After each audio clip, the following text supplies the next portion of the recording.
তিনিচুকীয়া জিলাৰ অন্যতম গুৰুত্বপূৰ্ণ সমষ্টি মাৰ্ঘেৰিটাত এই মুহূৰ্তত মই উপস্থিত আছো আৰু মোৰ সৈতে আছে মাৰ্ঘেৰিটাৰ বিজেপি প্ৰাৰ্থী তথা বৰ্তমানৰ বিধায়ক ভাস্কৰ শৰ্মা ডাঙৰীয়া। মই ভাস্কৰ শৰ্মা ডাঙৰীয়া আপোনাক মোৰ শ্ব'লৈ স্বাগতম জনাইছো। ধন্যবাদ জনাইছো আপোনালোকক।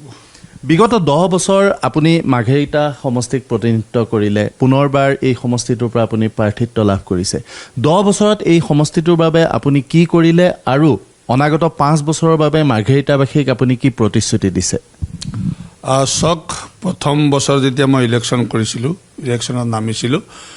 তেতিয়া মই ৰাইজক কিছু প্ৰতিশ্ৰুতি দিছিলোঁ। সেইখিনি মই প্ৰথম 5 বছৰত কৰিলোঁ। কিন্তু মাৰ্ঘেৰিটা সমষ্টিটো তেতিয়া ইমানেই ডাঙৰ আছিলে, 3টা মৌজাৰে গঠিত হৈ আছিলে। কিন্তু যিমানখিনি চৰকাৰে মোক ধন দিছিলে, পুঁজি দিছিলে, সেইখিনি সম্পূৰ্ণ নহ'ল। তাৰপিছত মই ছেকেণ্ড বছৰত সেইখিনি সম্পূৰ্ণ কৰিলোঁ। তাৰপিছতো বহুত ৰৈ গৈছে, কিয়কি 70 বছৰ নকৰা কামখিনি মই 10 বছৰত কৰিব পাৰিম তেনেকুৱা মই চিন্তা কৰা নাই কেতিয়াও। গতিকে যথেষ্টখিনি মই কাম কৰিলোঁ। আগতেতো যাতায়াতৰ ব্যৱস্থাই নাছিলে। মই নিজে প্ৰথম ইলেকশ্যনত যেতিয়া মাৰ্ঘেৰিটা কিছুমান গাঁওবিলাকত গৈছিলোঁ, তাত যাবই নোৱাৰি, তেনেকুৱা অৱস্থা আছিলে। এতিয়াতো প্ৰত্যেক গাঁৱত বা কানেক্টিভিটি ৰাস্তাবিলাক আমি কৰিছোঁ, কিন্তু তথাপিও সৰু সৰু কানেক্টিভিটি ৰাস্তা বহুতেই বাকী আছে, কিয়কি এখন গাঁৱত কমচে কম 200 ৰাস্তাকৈ আছে। গতিকে সেইখিনি যে সম্পূৰ্ণ হৈছে বুলি মই নকওঁ, কিন্তু মই এই বিগত 10 বছৰত মাৰ্ঘেৰিটা সমষ্টিত উন্নয়ন বুলি ক'লে 80% মই কৰিছোঁ। গতিকে 100% বুলি মই নকওঁ, 80% মই কৰিছোঁ। আৰু কৰণীয়খিনিও বহুত বাকী আছে। প্লেন বুলিবলৈ ক'লে অহা 5 বছৰত কি কৰিম বুলি ক'লে বহুত আছে। মই এবাৰ কলেজো পাইছোঁ, ষ্টেডিয়ামো পাইছোঁ, ধৰক হস্পিটেল এখনো পাইছোঁ, তেনেকুৱা ধৰণৰ। আৰু তাৰ উপৰিও আৰু বহুত বস্তু পাবলগীয়া আছে। সেইখিনি নিশ্চয় এই 5 বছৰত মই সম্পূৰ্ণ কৰিম বুলি ভাবিছোঁ। এটা সময়ত মাৰ্ঘেৰিটাত বিভিন্ন ধৰণৰ উদ্যোগ আছিল আৰু সেই উদ্যোগে বিভিন্নজনক বিভিন্ন ধৰণে সহায় কৰিছিল আৰু বহুতক সংস্থাপন দিছিল। শেহতীয়াকৈ দেখা গৈছে যে বহুকেইটা উদ্যোগৰ সেই আগৰ পৰিৱেশ নাই, বন্ধ হৈ গৈছে। তাৰ লগে লগে মাৰ্ঘেৰিটা সমষ্টিত এটা নিবনুৱা সমস্যা এটা বৃদ্ধি পাইছে। উদ্যোগীকৰণৰ ক্ষেত্ৰত অহা 5 বছৰত ভাস্কৰ শৰ্মাই বিশেষ কিবা ব্যৱস্থা ল'ব নেকি? নিশ্চয়। চাওক, উদ্যোগীকৰণ আমাৰ চৰকাৰে বন্ধ কৰা নাই। ইয়াৰ কাঠৰ উদ্যোগে বেছি আছিলে, প্লাই ফেক্টৰীবিলাক বেছি আছিলে। সেইটো সুপ্ৰিম কোৰ্টৰ গাইডলাইন মতে সকলো প্লাই ফেক্টৰীবিলাক বন্ধ হ'ল। কিন্তু তাৰ সমান্তৰালকৈ প্লাই ফেক্টৰী যিসকলে কৰি আছিলে, তেখেতসকলে টি ফেক্টৰী কৰি পেলাই কাম কৰি আছে। আৰু তাত যিখিনি কাম কৰা কৰ্মচাৰী বা মানুহ আছিলে, সেইখিনি ৰূপান্তৰিত হৈ গৈছে যে টি ফেক্টৰীলৈ। গতিকে মই ভাবোঁ প্লানটো বহুত থাকিব। চাওক, আমি আশাটো বহুত কৰোঁ, এটা ইণ্ডাষ্ট্ৰিয়েল যিটো অঞ্চলত আমি থাকোঁ, যেতিয়া আমি আশা কৰোঁ, কিন্তু ইনভেষ্টৰ আহিব লাগিব, ইণ্ডাষ্ট্ৰি লগাব লাগিব। সেইটো চেষ্টা চবৰে থাকিব, মোৰ বুলি নহয়। কিন্তু অলপ আমি আশাৰ ৰেঙনি পাইছোঁ। এডভান্টেজ আছাম দুবাৰকৈ হৈ গৈছে, অসমত বহুত ইনভেষ্টমেণ্ট আহিছে। কিন্তু প্ৰথম সিহঁতে গুৱাহাটীতে সোমাব বিচাৰিছে, লাহে লাহে ডিব্ৰুগড়, তিনিচুকীয়ালৈ আহে, মাৰ্ঘেৰিটালৈ আহে। আৰু মাৰ্ঘেৰিটাটো আপুনি দেখিছেই যে একদম অৰুণাচল সীমাই লাগি থকা অঞ্চল। আৰু আপোনালোকে জানে চাগে মাৰ্ঘেৰিটাটো একদম সীমা অঞ্চল, ম্যানমাৰৰ ওচৰত লাগি আছে। কিয়কি কিছুমান ইনভেষ্টৰবিলাকো অলপ ভয় কৰিছিলে। এতিয়াহে এই 10টা বছৰত অলপ পৰিৱেশটো ভাল হৈছে। গতিকে বহুত মানুহে দেখুৱাইছে আমি যে কিছু কাম কৰিম তাত বুলি, তেনেকুৱা খবৰবিলাক আহি আছে। নিশ্চয় মোৰ চেষ্টা থাকিব যে মোৰ ইয়াত যদি 2-3টা ইণ্ডাষ্ট্ৰি হয়, তো মই সেই নিবনুৱা সমস্যাটো সমাধান কৰিব পাৰিম। কিন্তু চৰকাৰেও অৱগত বা ময়ো অৱগত, বিভিন্ন সময়ত বিভিন্ন কাৰ্যসূচী লৈ পেলাই আমি যেতিয়া যাওঁ মুখ্যমন্ত্ৰীৰ ওচৰত, তেতিয়া মুখ্যমন্ত্ৰীক এইখিনি কথা আমি কওঁ, চিন্তা কৰি আছোঁ, চিন্তা কৰিম, তেনেকুৱা ধৰণৰ কথা তেখেতেও আশ্বাস দিয়ে। কিন্তু মুখ্যমন্ত্ৰী যেনেকৈ চেষ্টা কৰি আছে সকলো সমস্যাবিলাক সমাধান কৰিবলৈ, আমিও তেখেতৰ লগত লাগি আমাৰ সমষ্টিটো সমস্যাবিলাক আমি সমাধান কৰিবলৈ চাই আছোঁ। মাৰ্ঘেৰিটাৰ বাবে আটাইতকৈ সম্ভাৱনাপূৰ্ণ উদ্যোগটো হ'ল পৰ্যটন উদ্যোগ। টুৰিজিম ছেক্টৰত আপোনাৰ যথেষ্ট কৰণীয় আছে আৰু ইয়াত যথেষ্ট সম্ভাৱনা আছে। ইমান এথনিক ভিলেজ আছে বা সেই ভিলেজবিলাকক কেন্দ্ৰ কৰি এটা সাংঘাতিক ধৰণৰ টুৰিজিম ইণ্ডাষ্ট্ৰি হ'ব পাৰে। এই ক্ষেত্ৰত ভাস্কৰ শৰ্মাৰ এবাৰ বিশেষ কিবা প্ৰাধান্য থাকিব নেকি? মই এইটো ক্ষেত্ৰত মই টুৰিজিম মিনিষ্টাৰৰ লগত 2-3 বাৰ কথা পাতিছোঁ। মই লিখিত হিচাপেও প্ৰস্তাৱ দিছোঁ। মই 3-4টা স্পট মাৰ্ঘেৰিটা সমষ্টিত মই চাই থৈছোঁ চৰকাৰৰ লগত আলোচনা কৰি যদি অনুমোদন দিয়ে বা কৰে তেতিয়াহ'লে মই পক্ষপাতি আছোঁ কিন্তু যিখিনি স্পট মোৰ আছে ইয়াত টুৰিজিমৰ কাৰণে যেনেকা সেইটো সেউজ টকা পইচা লাগে গতিকে মোৰ MLA ফাণ্ড দি বা MLA বস্তু দি এইটো কৰিব পৰা নাযায় তথাপিও মই গভৰ্ণমেণ্টক কেন্দ্ৰীয় চৰকাৰলৈ লিখিছোঁ আৰু অসম চৰকাৰলৈ লিখিছোঁ মই চেষ্টা অব্যাহত ৰাখিছোঁ এটা সময়ত হয়তো এইটো গৈ পেলাই উঠিবগৈ কিয়কি আমাৰ ইয়াত নেচাৰেল মানে যিটো কয় এই বস্তুটো প্ৰকৃতিয়ে সকলো দিছে কিন্তু আমি উপভোগ কৰিবলৈ জানা নাই সেই প্ৰকৃতিৰ লগত আমি খাপ খাই পেলাই কেনেকৈ কৰিব পাৰোঁ এইটো মোৰ চিন্তাধাৰা আছে গতিকে মই অনাগত দিনত তাৰ বিষয় লৈ পেলাই চিন্তা কৰি আছোঁ ভাস্কৰ শৰ্মা ডাঙৰীয়া আপোনাৰ ৰাজনৈতিক জীৱনটো আৰম্ভ হৈছিল এজন বিশেষ ব্যক্তিৰ বিৰোধিতাৰে আমি সকলোৱে জানো প্ৰদ্যুৎ বৰদলৈ সেই প্ৰদ্যুৎ বৰদলৈৰ 10টা বছৰ আপুনি প্ৰদ্যুৎ বৰদলৈৰ বিৰুদ্ধে যুদ্ধ কৰিবলগীয়া হ'ল যুঁজ কৰিবলগীয়া হ'ল এইবাৰ সেই প্ৰদ্যুৎ বৰদলৈ আপোনাৰ ৰাজনৈতিক সতীৰ্থ হৈছে আৰু আমি দেখিছোঁ সামাজিক মাধ্যমত লগে লগে আপুনি আদৰণি জনাইছে প্ৰদ্যুৎ বৰদলৈৰ সৈতে এসময়ত মাৰ্ঘেৰিটাত দুৰ্ঘোৰ সংঘাত থকা ভাস্কৰ শৰ্মাৰ সম্পৰ্ক কিমান সৌহাৰ্দ্যপূৰ্ণ হ'ব চাওক আপোনালোকৰ মাধ্যমৰ জৰিয়তে মই শুনিবলৈ পাওঁ বা দেখিবলৈ পাওঁ ৰাজনৈতিক যিকোনো সম্ভৱ তেনেকুৱা কিছুমান মানুহে কোৱাও শুনিবলৈ পাওঁ গতিকে ইমান ওপৰলৈকে মই যোৱা নাই এইটো দলীয় নেতৃত্বৰ সিদ্ধান্ত আৰু দল সিটো দলত এৰি সিটো দলত যোৱা আমি বহুত তেনেকুৱা দেখি আছোঁ কিন্তু আমি যি দলত আছোঁ সেইটো দলতে আছোঁ এতিয়া যদি মোৰ প্ৰতিদ্বন্দ্বী হ'লেও তেখেতে যদি সেইটো দল ত্যাগ কৰি পেলাই আজি আমাৰ দলত যোগদান কৰিছে কেন্দ্ৰীয় নেতৃত্বৰ লগত কথা পাতি পেলাই তেখেতে আলোচনা কৰি আমাৰ দলৰ প্ৰতি আগ্ৰহ প্ৰকাশ কৰিছে গতিকে আজি মাৰ্ঘেৰিটাৰ প্ৰতিদ্বন্দ্বী হ'ব পাৰোঁ কিন্তু এতিয়া দলত যদি মোৰ আহিছে তেতিয়াহ'লে নিশ্চয় মই ৱেলকাম কৰিব লাগিব তেখেতক আমাৰ দললৈ আদৰণি জনাব লাগিব গতিকে মই ভাবোঁ প্ৰদ্যুৎ বৰদলৈৰ লগত যি আছিলে এইটো ৰাজনৈতিকে আছিলে ঘৰুৱা প্ৰত্যেকৰ লগতে মোৰ ভাল আপুনি ক'বলৈ গ'লে কোনোবা কংগ্ৰেছত থাকিব কোনোবা AGPত থাকিব কোনোবা বিভিন্ন দল কৰিব পাৰে গতিকে ব্যক্তিগত হিচাপে মোৰ তেনেকুৱা আজিলৈকে একোৱেই নাছিলে কিন্তু আমি ৰাজনৈতিক প্ৰতিদ্বন্দ্বী হৈছিলোঁ আৰু ৰাজনৈতিক পথাৰখনত আপুনি গ'লে আপুনি জানে কি ক'ব লাগে কি ক'ব নালাগে গতিকে তেনেকুৱা ধৰণৰ কথাই হৈছিলে বাকী ঘৰুৱা ৰিলেশ্যনত মোৰ কেতিয়াও বেয়া হোৱা নাছিলে আজিলৈকে মাৰ্ঘেৰিটাৰ উন্নয়নৰ ক্ষেত্ৰত আপোনাক ভাস্কৰ শৰ্মাক প্ৰদ্যুৎ বৰদলৈৰ সহায় এতিয়া লাগিব নেকি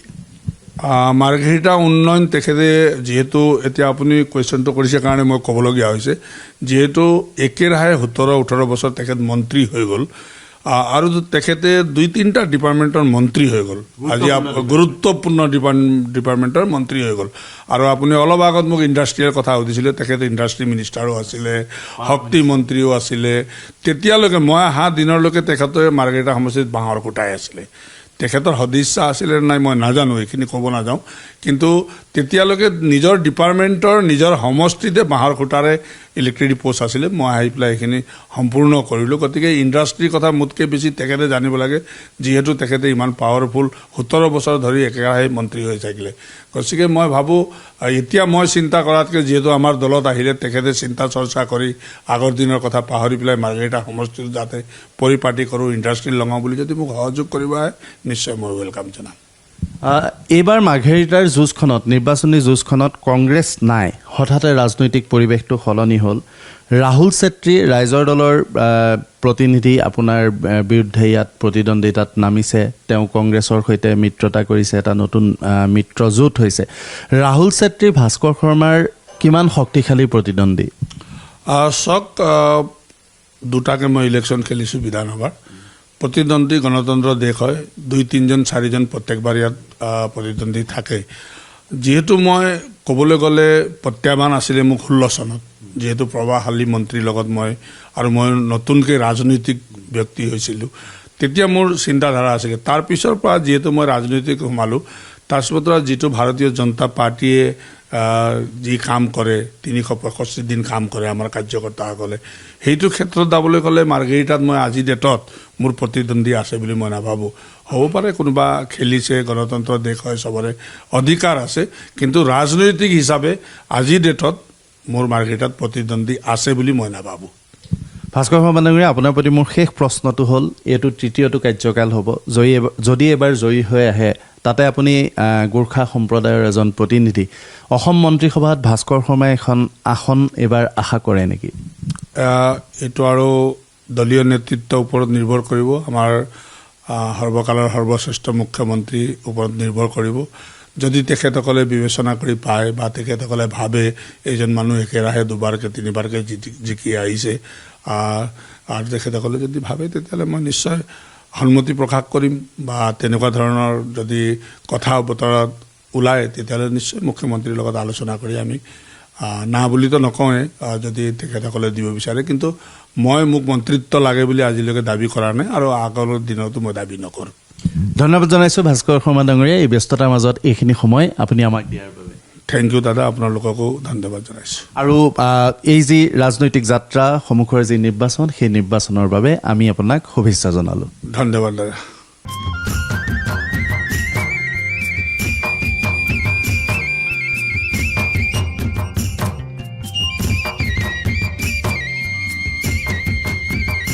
এই মুহূৰ্তত মই খোৱাং সমষ্টিৰ অন্তৰ্গত এখন বাগিচাৰ ভিতৰত আছোঁ আৰু এয়া দেখিছে চাহ শ্ৰমিকসকলে তেওঁলোকৰ দিনটো পাত তুলি এই মুহূৰ্তত কলঘৰ অভিমুখে আহি আছে এটা দীঘলীয়া শাৰী কাষতে কলঘৰ এই লোকসকলৰ নিৰ্বাচনক লৈ এই লোকসকলে কি ভাবে মই আপোনাৰ ওচৰলৈ আহিছোঁ বাগানৰ পৰা আহিলে নিৰ্বাচন আহি আছে এইবাৰ কেনেকুৱা হ'ব এইবাৰ ভালেই হ'ব বুলি ভাবিছোঁ আমিও কেনেকুৱা প্ৰাৰ্থী লাগে আপোনালোকক কেনেকুৱা বিধায়ক লাগে এতিয়া ক'ব নোৱাৰোঁ যেতিয়া হ'ব তেতিয়া ক'ব পাৰিম আৰু আগৰ চৰকাৰৰ পৰা সা সুবিধা কিবা পালেনে নাই এনেকৈ নাই পোৱা মানুহ পাইছিল কিছুমান আমিতো নাই পোৱা এনেকৈ হয় আপুনি লাইনত থাকেনে লাইনত থাকোঁ কোন লাইন এই 1 নম্বৰ লাইন হয় বাকী আৰু শ্ৰমিকসকল আহিছে মই তেওঁলোকৰ কাষলৈ যোৱাৰ চেষ্টা চলাম ইলেকশ্যন আহি আছে কেনে বিধায়ক বিচাৰে আপোনালোকে এতিয়া কেনেকৈ ক'ম আকৌ তথাপি মানে কেনেকৈ ক'ম এতিয়া দিব এতিয়া যে আগৰ চৰকাৰখন আছিলে সেই চৰকাৰৰ পৰা কিবা সা সুবিধা আপোনালোকে পালেনে নাই পালি কি পালে চবেই পালি আমি নাই পোৱা খালি আঁচনিটো আমি নাই পোৱা ক'ত থাকে আপোনালোক দুলীয়াবাম এই যে আগৰ যিখন চৰকাৰ আছিলে সেই চৰকাৰখনৰ পৰা আপোনালোকে কিবা সা সুবিধা পালেনে নাই নাই পোৱা মানে একোৱে নাপালে মাটি পট্টা দিয়াৰ কথা আছিল অন্য এটিকলি দুটিপাত এইটো পাইছোঁ আৰু এইটো মাটি পত্ৰৰ কাগজটো আৰু কিবা আলি চালি বনাই দিছে আৰু আলি চালি বনাই দিছে কোন আপোনালোকৰ MLA বিমল বৰা বিমল বৰা বনাই দিছে ঠিক আছে আৰু আহিছে মই তেওঁলোকৰ কাষলৈ যোৱাৰ চেষ্টা চলাম আপোনাৰ ওচৰলৈ আহিছোঁ কোন লাইনত ঘৰ আমাৰ এই হেৰি ফুলা লাইন এতিয়া ইলেকশ্যন আহি আছে এতিয়া কেনেকুৱা পৰিৱেশ ইয়াত এতিয়া হৈ আছে বিজেপি আৰু চব বিজেপি হৈ আছে এতিয়া এই আগৰ চৰকাৰখনৰ পৰা আপোনালোকে কিবা সা সুবিধা পালেনে নাই নাই পোৱা মাটি পট্টা হৈছে নাই সেইবোৰ আমাৰ ঘৰতেই পটা আছে আমাৰ নিজৰে আছে আমি বাগানৰ মানুহ নহয় কাৰণ এই চাইটৰ আৰু হয় বাগানত কাম কৰে খালি কাম কৰোঁ চাহ শ্ৰমিকসকলৰ মনৰ খবৰ তেওঁলোকে আচলতে আমি জানো যে চাহ শ্ৰমিকসকলে কেমেৰাৰ সন্মুখত তেওঁলোকে কথা ক'বলৈ অলপ অসুবিধা পায় তথাপিও তেওঁলোকে কিছু কথা কোৱাৰ চেষ্টা চলালে আৰু সামগ্ৰিকভাৱে এনে এটা এই যিখিনি নকওঁকৈ যিখিনি কথা ক'লে সেই কথাখিনিও আচলতে ৰাজনৈতিকভাৱে যথেষ্ট তাৎপৰ্যপূৰ্ণ